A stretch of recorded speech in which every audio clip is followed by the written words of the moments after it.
mga KaTuYot, eto na naman tayo sa isang Eat, Unwind, and Travel episode.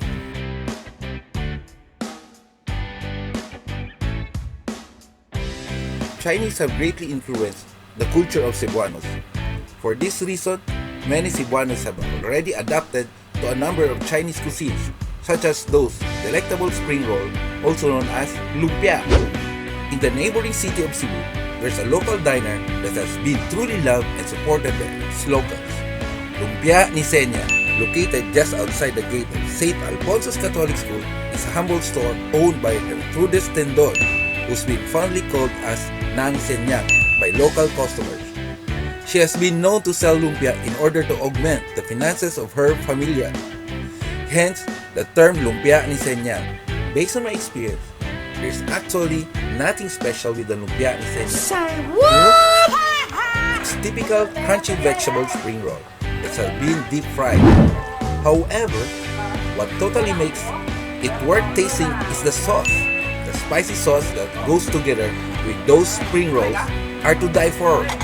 It will truly burn your lips, but will make you crave for more. These spring rolls are best paired with Cebu's hanging rice, locally called as puso. When combined together, rest assured that you will have a healthy and hearty meal. On a regular basis, a single individual can finish 2 to 3 of these crunchy spring rolls. But if you think you want to have more, feel free to tell the attendees. They're more than willing to assist. Drinks are also available to quench your thirst after savoring that hot and spicy sauce of the special lumpia. Ayan mga KaTuYot, kahit si Maria Osawa, gustong-gusto ang lumpia ni Anton, ay lumpia ni Senya. And now, after kumain at magpakabusog, we're going to the southern part of Cebu, which is the city of Carcar. Known as the Heritage City of Cebu, the town of Carcar is home to various Spanish and American era houses and structures. Carcar is also famous as Cebu's shoe capital because of its long history as the province's premier footwear manufacturer. Its native delicacies are also popular. Carcar City, it became known as Kabkab after the local fern called Kabkaban that grew abundantly in the area. A priest later changed the name to Carcar after a town in Navarro, northern Spain. Inside the public market are about a dozen stalls that the locals swear offer the juiciest and tastiest lechon in Cebu. What? Balileng, do you know what is lechon?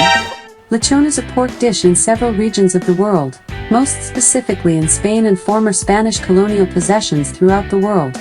Lechon is a Spanish word referring to a roasted baby pig which was still fed by suckling its mother's milk. Lechon is a popular food in Spain, Cuba, Puerto Rico, the Dominican Republic, and other Spanish-speaking nations in Latin America.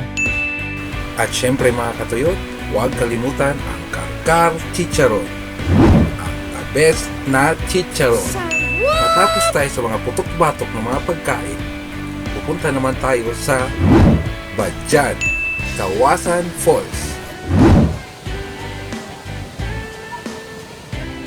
The Badian town. The town is also hailed as Cebu's banig capital due to the town's prime product, the banig, a woven mat made from the pandanus. Town folks are master of the craft of banig weaving, as much as their skill and prowess in mat weaving was inherited from forefathers. Because of the booming local economy in mat, the town initiated a major religious cultural endeavor that was meant to promote the Banig of Badian. This endeavor came to recognize as the Banig Festival, a religious festival in honor of the town's patron saint, Saint James the Great, which was also meant to be the major tourism endeavor to promote the mat and the town.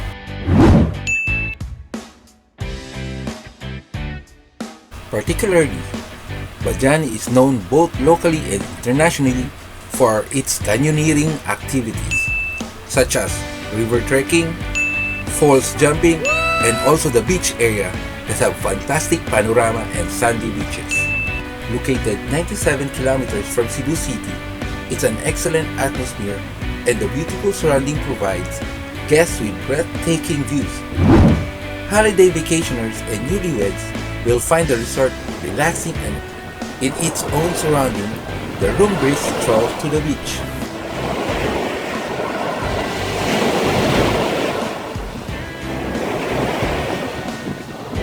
Kawasan Falls is a multi-layered waterfall system located in Barangay Matutino in the town of Badian, Cebu.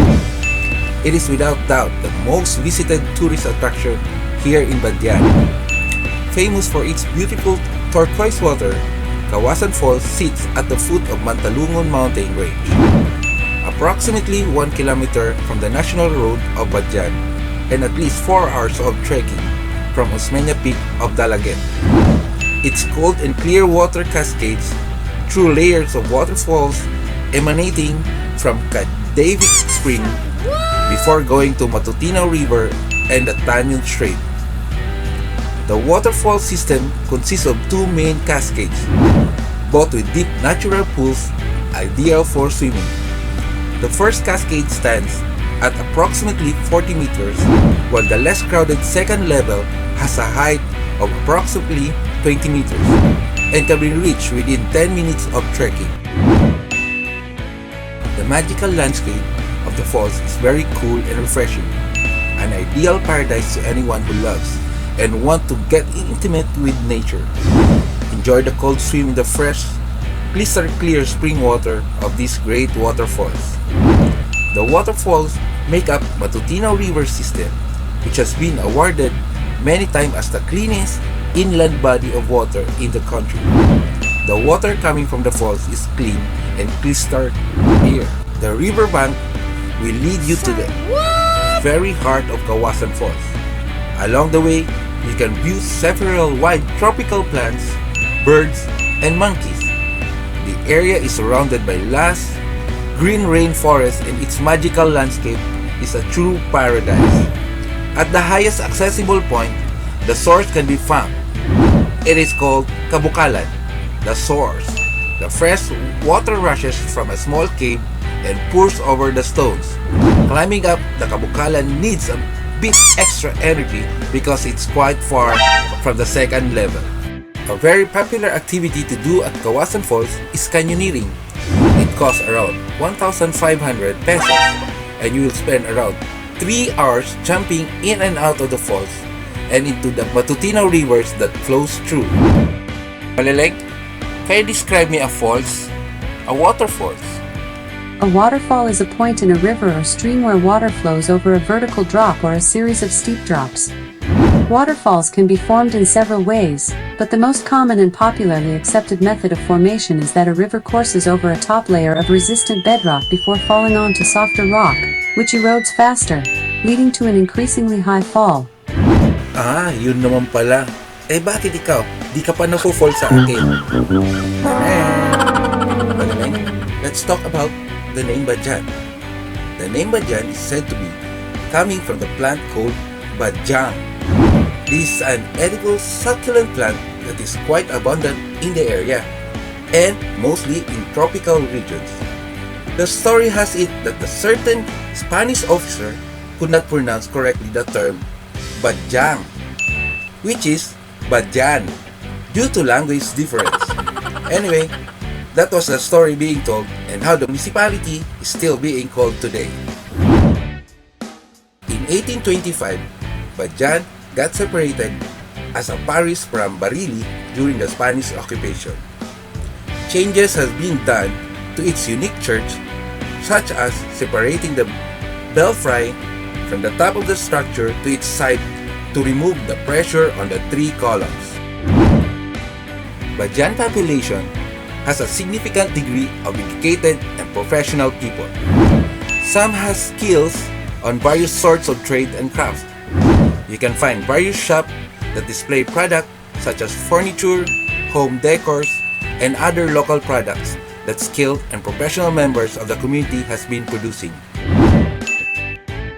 Badian is more popular regarding the travel or as the adventure destination. The balanced topography, which is the hills, plains, sea, or beaches, and etc., offer guests and visitors of the area myriad of sights, for exciting and relaxing activities. Now, mga KaTuYot, after ng Kawasan, papunta na tayo sa Oslob. Immaculate Conception Church in Sloopdown is one of the must-see historical structures in the municipality. Southern Cebu can be haven for heritage enthusiasts, with all the century churches and heritage buildings in this part of the island. The church is made of coral stones quarried from the sea and cemented using limes from seashell's ashes. Its neoclassical bell tower dome stands at 30 meters high. The bell tower itself can be most as broad as the facade, which makes it distinct from several churches in Cebu.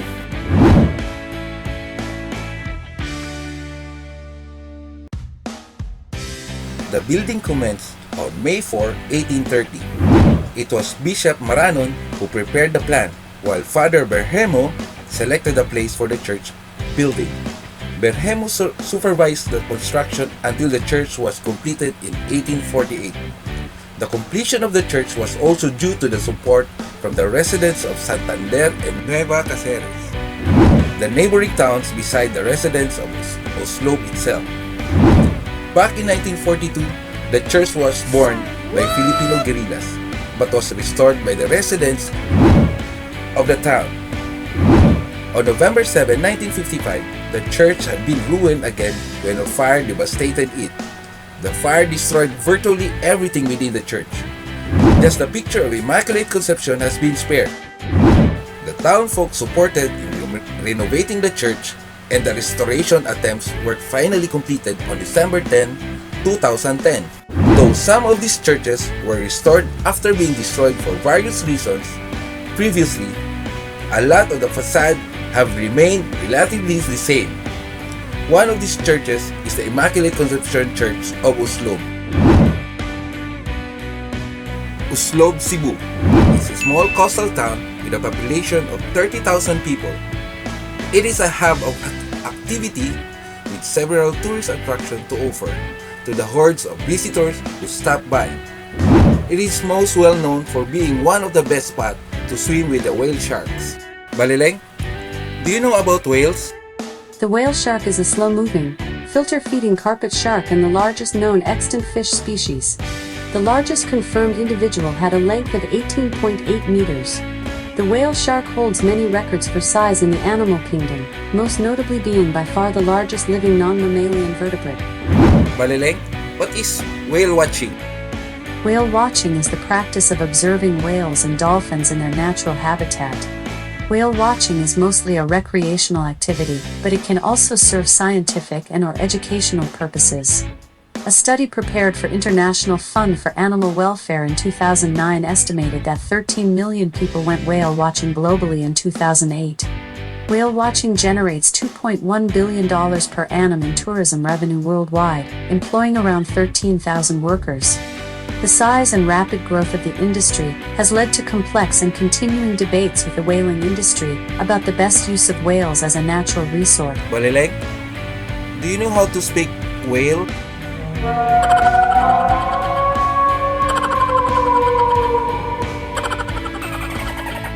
Balileng, do whales jump? Whales can jump out of the water and do flips. Balileng, what does whale eat? The whale shark is a filter feeder, one of only 3 known filter-feeding shark species. It feeds on plankton including copepods, krill, fish eggs, Christmas Island red crab larvae and small nectonic life, such as small squid or fish. It also feeds on clouds of eggs during mass spawning of fish and corals. The many rows of vestigial teeth play no role in feeding. How about other whales, Balileng? Whales can eat anything from plankton to krill, fish, giant squid or other whales. What a whale eats depends on whether it has teeth or baleen. Baleen whales have baleen plates that hang from their upper jaws instead of teeth. The whale takes in a huge amount of water, krill or fish, then filters out the food with the baleen. Rorqual whales have grooves or pleats on their throats that expand to hold great volumes of water. Sperm whales and killer whales have teeth. Sperm whales have been known to dive very deep to catch their prey, the giant squid. The killer whale has a varied diet and eats fish, squids, birds, sea turtles, dolphins, and even other whales. Thank you, my Balineng. Siya nga pala mga KaTuYot. Pasalamat tayo kay Lodi Q's Master Cup for the videos.